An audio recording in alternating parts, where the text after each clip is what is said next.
Olá pessoal, bem, nós agora vamos falar sobre, se não for o maior, é um dos maiores problemas aí para quem trabalha com V-Ray, que é entender a famosa V-Ray Cam, ou seja, a câmera do V-Ray, né? Essa história da câmera do V-Ray, eu resolvi fazer o seguinte: antes da gente entrar para conversar sobre a V-Ray Cam no Max, eu acho muito interessante a gente entender como que funciona o processo fotográfico, porque uma vez que a V-Ray Cam ela funciona perfeitamente, né, como uma câmera real.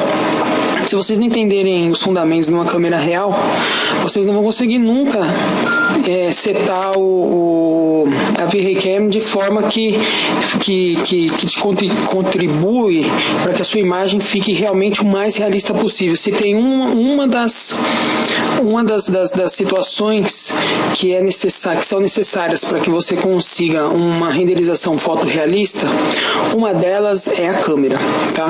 Porque é através da câmera que a gente capta a imagem real. Então, se a gente não tem uma câmera bem setada, e se a gente não tem um conhecimento mínimo sobre o funcionamento de uma câmera e da fotografia em si, a gente não consegue, como resultado, chegar no fotorrealismo, ou você não tem o poder de estar mudando artisticamente a sua imagem por não entender como funciona a ferramenta. Então, vamos começar a falar um pouquinho sobre fotografia. Vocês sabiam que essa aqui, é a primeira fotografia do mundo? Foi tirada em 1825, na sacada da casa de Niepce. Ele fez o seguinte: ele existia na época, né? Existe até hoje um derivado do petróleo que é o betume da Judéia. Ele pegou uma placa de estanho, passou o betume nessa placa toda, aí ele foi lá na sacada da casa dele e deixou essa placa de estanho com o betume, que é fotossensível, né? Que seria o precursor hoje do sais de prata, né? Que os filmes ainda analógicos, ou seja, que não estão em câmeras digitais, utilizam, que são sais de prata, né? O betume da Judéia seria a primeira instância disso, né? Ele, enfim, deixou essa placa de cobre e por 8 horas ela ficou lá na sacada da casa dele. Quando ele foi pegar, quase caiu de costa, né? Porque viu realmente lá na placa de estanho, de cobre, perdão, a imagem reproduzida, né, na placa. Então aqui vocês estão vendo a primeira fotografia do mundo, feita em 1826, né? Se não me engano, 25, tá? Então, a máquina fotográfica, as máquinas profissionais, elas têm 3 variações fundamentais para que você consiga equalizar o tempo de exposição da luz sobre o filme, porque a fotografia nada mais é que isso, a palavra fotografia, né, vem aqui, é desenhar com a luz, né? Então a luz que veio desta cena tocou na sua película, né, que nesse caso, ainda aqui nos primórdios, né, era a placa de estanho, né, e no processo fotoquímico ela se pigmentou para que se formasse a fotografia.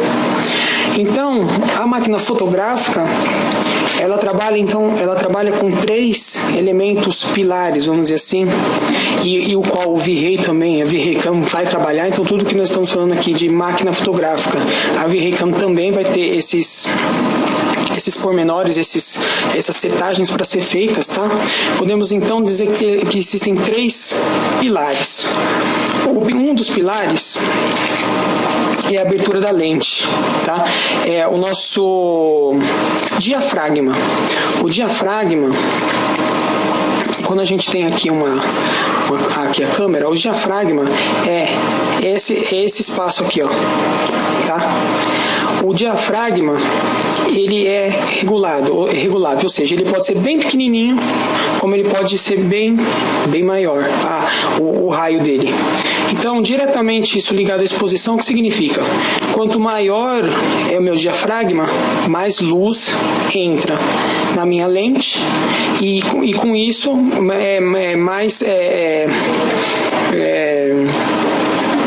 mais sensível, né?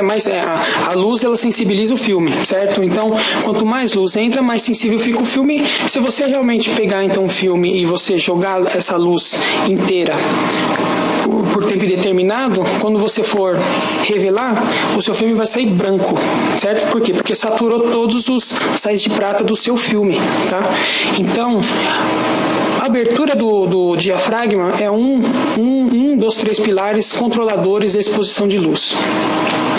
O segundo é a velocidade do obturador. O obturador é uma plaquinha plástica que fecha, que abre e fecha, permitindo assim a entrada ou não de luz pela lente. Então, o que acontece? Nós já temos então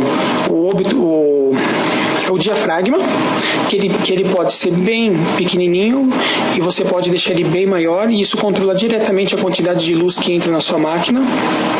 E você tem o obturador, e o que nós mudamos aí seria a velocidade do obturador. Ou seja, se o obturador está fechado, quando você dá o clique, o que acontece na máquina? Ele faz aquele clique, né? O que é isso?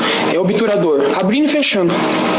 Quando ele abre, entra a luz. Quando ele fecha, não entra a luz, certo? O que acontece? A velocidade do obturador controla a quantidade de luz que entra. Se você tem um obturador que ele abre e fica lá 8 segundos e depois fecha, entrou mais luz do que o obturador que abre e fecha em meio segundo ou 1/10 de segundo, e por aí vai, tá, pessoal? Esses são valores que existem mesmo, tá? Então, olha só, nós já temos agora 2 pilares com relação à exposição do filme para a imagem que está sendo fotografada. Uma é o diafragma, que pode ser pequenininho, que pode ser maior, e temos o obturador, que pode ficar mais ou menos aberto. Então nós já temos aí duas correlações, né? Então se eu deixar aberto meu diafragma total e o obturador for super rápido, o que acontece? Vai entrar menos luz do que se o seu obturador ficar mais tempo aberto. Mas e se eu tiver meu diafragma bem fechadinho e o obturador também for super rápido? O seu filme vai sair escuro. Por quê? Porque além do seu diafragma estar menor, o seu obturador foi muito rápido. Então, um pouco de luz que já ia entrar pelo diafragma, o obturador, rapidamente, como ele abriu e fechou, deixou entrar menos luz ainda. Então, vocês estão entendendo esses 2 pilares, pessoal? Abertura de diafragma e velocidade de obturador. E temos mais uma, que é a sensibilidade do filme, o famoso ISO. Antigamente se chamava ASA, tá? Esse aqui é um típico filme de 35mm que antigamente se usava nas máquinas fotográficas caseiras, tá, pessoal? Então, aqui a gente tem o filme nu, vamos dizer assim, né? Esse filme aqui, ele está impregnado com sais de prata. Os sais de prata são fotossensíveis, são eles que, com a exposição da luz, eles vão agir, né? Por serem fotossensíveis, e vão fixar a imagem na película para depois serem reveladas. Então, qual que é o terceiro pilar? O terceiro pilar é o ISO ou ASA. O que significa isso? É a quantidade de sais de prata que existe no filme.